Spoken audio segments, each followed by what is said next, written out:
Hi, this is a quick introduction to using the laser cutter at the Notre Dame lab and to show you some tips and tricks for getting started.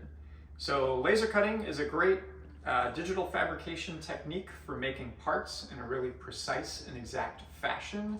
You can cut a variety of different materials from organics like paper and cardboard and wood, plywood, down to some plastics and acrylic, plexiglass, and silicone.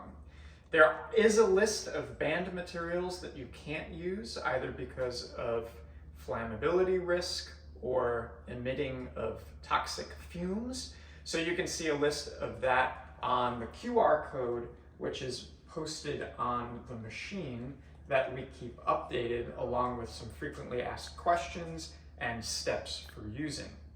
So getting into how we use the laser cutter, it's important to start with Illustrator, as that is the software that runs these laser cutters.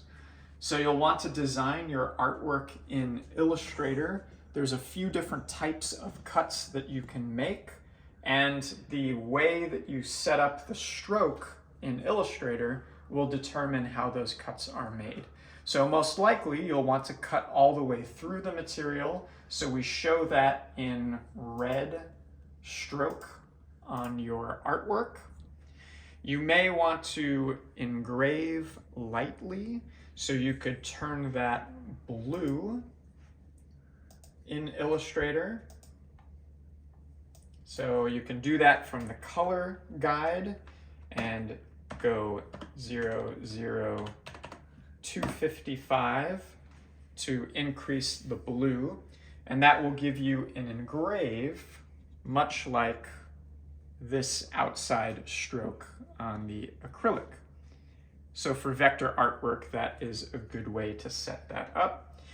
If you want to etch onto your material, for example, doing text, right, something like this over here, then you'll want to have a fill on your object that is in grayscale. It can be full color, that's okay. The laser driver will convert that to grayscale automatically. So if I wanted this to etch, instead of having no fill on that, I will just assign it black, and it'll etch the entire shape if it's filled with black. If I want it to be lighter, I could change it to grayscale. So I can do that too. You know, you can double click to bring up the color, and you just drag that up into grayscale to change the color of that.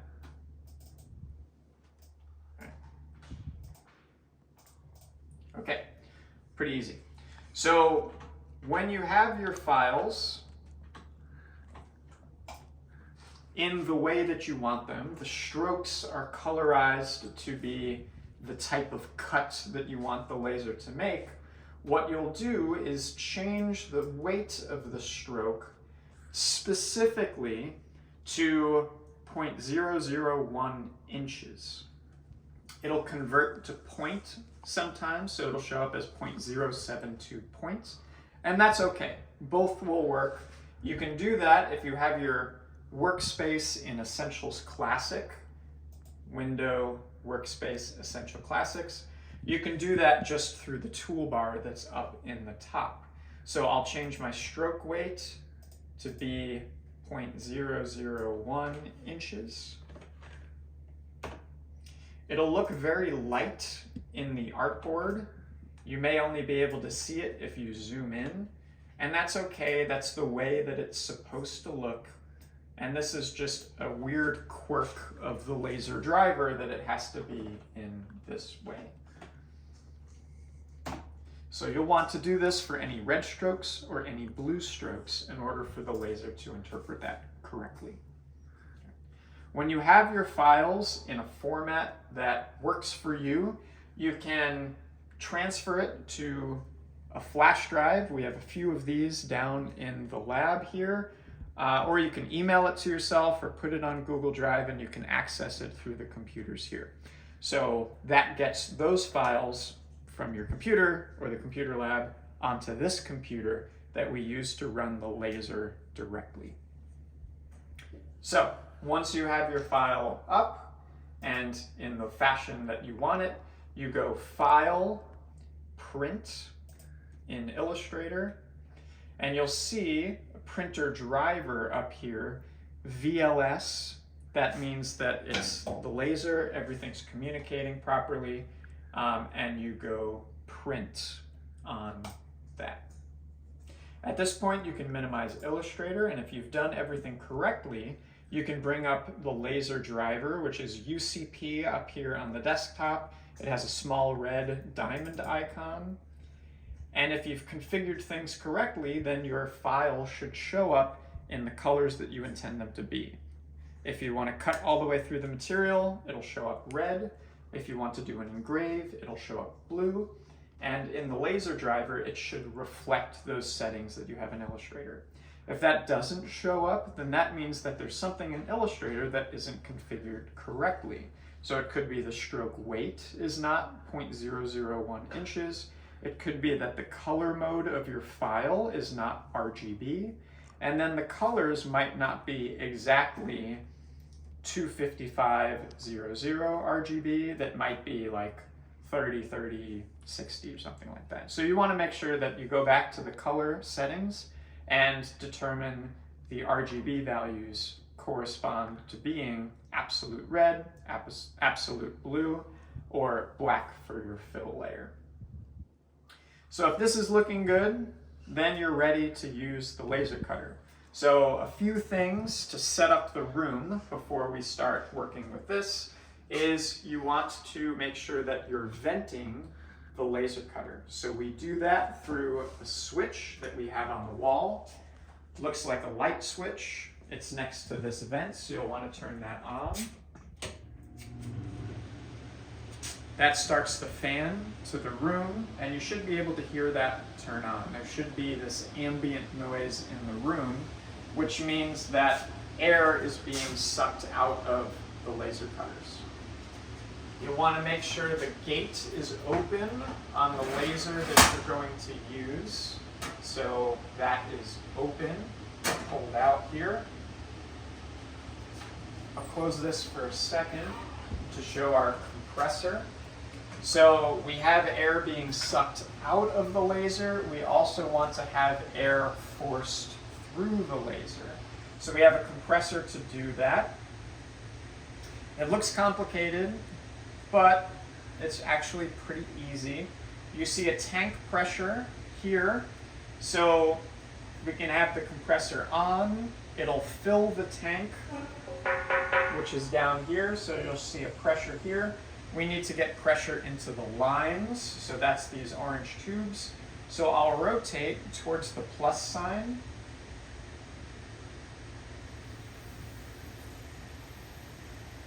To put air into the orange lines. So you'll want to shoot for between 30 and 60 psi, and that'll help put air through the lasers. Once you're ready to run your part, you can open the valve to send air through the laser. I typically keep this closed until I'm ready to run the laser, because opening the valve will drain the tank, meaning that the compressor will run more often. So I keep this closed for now until I'm ready to run the part. Once you've done that, you're now ready to begin working with the laser. So I have the laser software open. There's a button in the top right, which is the power button. So I'm going to press that to turn the laser on.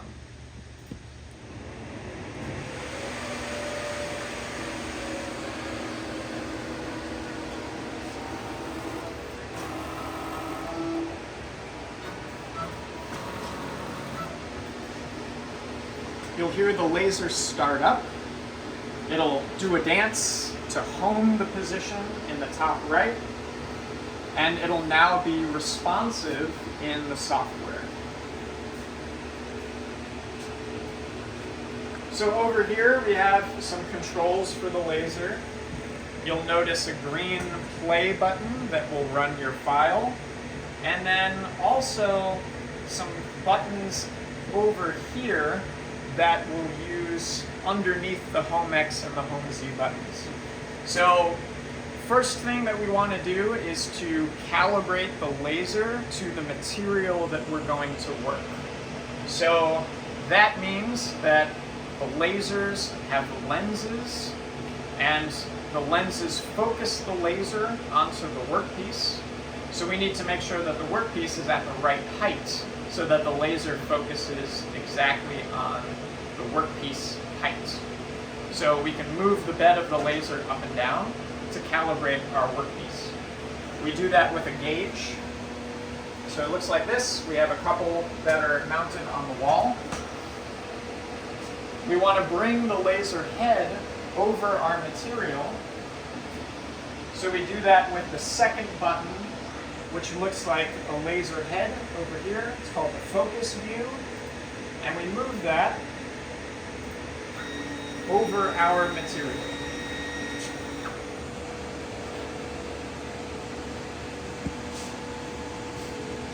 What we're looking for here with the gauge is to have this shelf and that ledge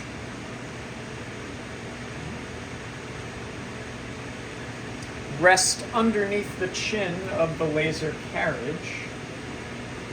And we can bring the bed up or lower the bed using the Z buttons. There's an up and down arrow.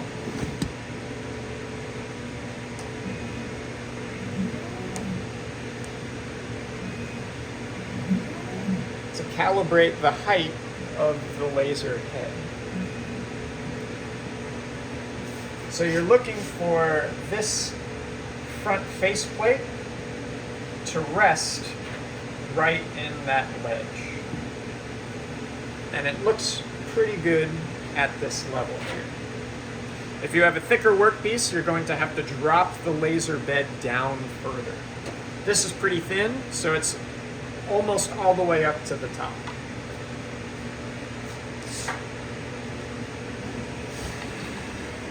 With the laser calibrated, we now have to position our workpiece.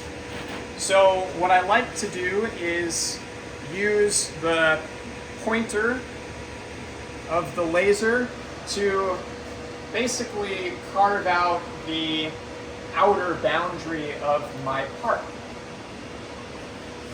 So on the software, with that same focus view selected, you can move the laser to focus on a specific area.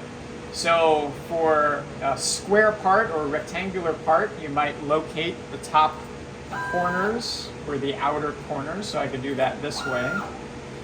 For a circular part, you might do the center top position and then work around the form to position your piece. So that looks like the laser will start the circle up at the top there. You want to be mindful of material economy when you're doing this step. So try to cut from the edges of a piece rather than the middle, because that preserves the largest area for future parts. So I'm locating this small part in between an edge and some other strips that have been cut out from the part, because that'll be best for preserving the economy of the material. You want to leave as much as possible accessible. So that looks pretty good at the top. I'm going to test the right side to make sure that I'm not interfering with those strips. And I'll test the left side to make sure I'm not interfering with the edge.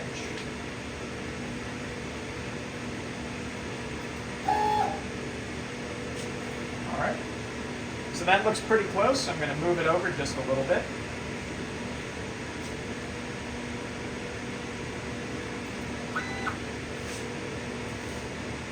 And that looks pretty close to the edge. I'm still on the workpiece. So this is going to be pretty tight, but I think it will fit. Okay, so my workpiece is selected, the laser is focused, I have my venting on and the air on. The last thing I need to do is set the power settings for the laser. I'm only running red, so I can focus only on the red power setting.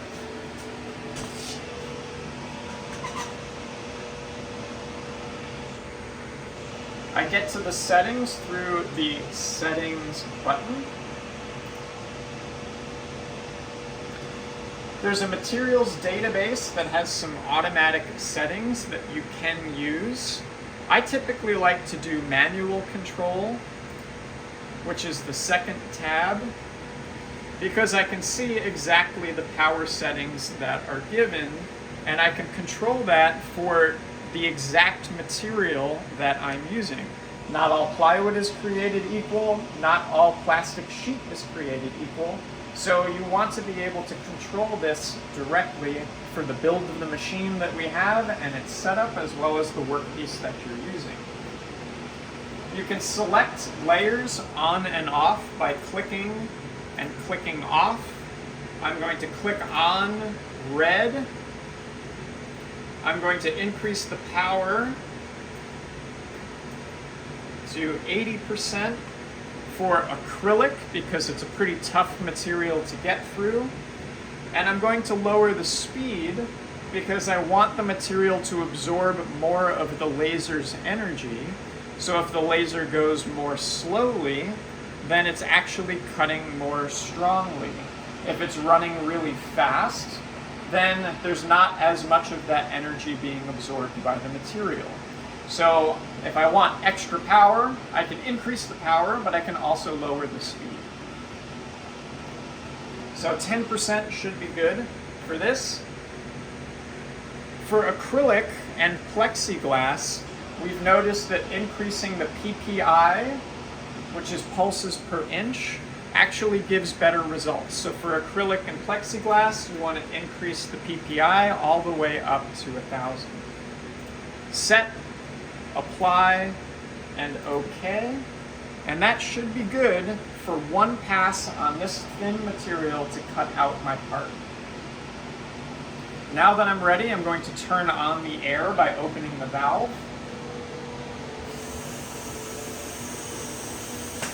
With the lid open, I can test the part by hitting play, and it'll trace in the air without turning the laser on. So that's always a good test step before running the laser to see if it's going to trace the path and run as you expect. So I highly recommend doing that. To move the video along, I'm going to close the lid and I'm just going to run it, and I believe it should work just fine. So close the lid. You can press play on the software or directly on the machine.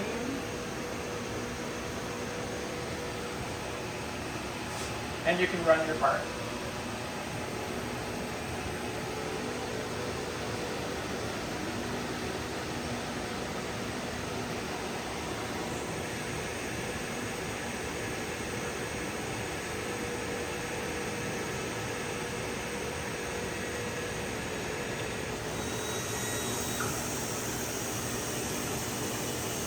You can ensure that your part went all the way through by bracing the material and lifting with a fingernail